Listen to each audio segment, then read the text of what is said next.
Some Palestinians in Gaza struggled on Thursday to celebrate a ceasefire deal being struck as they mourned loved ones killed in Israeli strikes within hours of its announcement. Among the dead and wounded were children. This man said his niece was playing in the yard when she was hit. Is this the truce they're talking about? What did this young girl, this child, do to deserve this? He asked.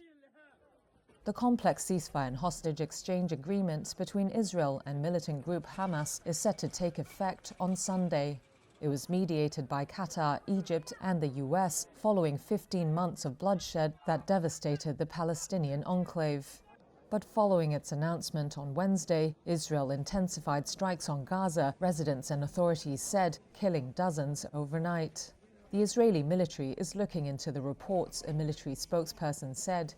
According to an Israeli official, the country's security cabinet and government were set to vote on the ceasefire deal on Thursday before it could officially be accepted. However, Israeli Prime Minister Benjamin Netanyahu has accused Hamas of making last-minute demands. A statement from his office said, quote, "The Israeli cabinet will not convene until the mediators notify Israel that Hamas has accepted all elements of the agreement." A senior Hamas official said on Thursday the group is committed to the ceasefire accord.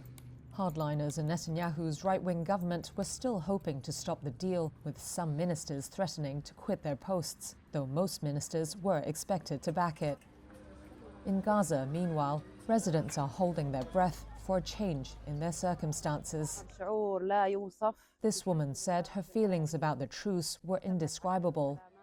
"Thank God it was struck after all the suffering we've been through," she said. "The suffering, honestly, is indescribable. Displacement, hunger, extermination." This father of four said he's just hoping that they don't lose more loved ones in this crazy war in the remaining time before the ceasefire comes into effect.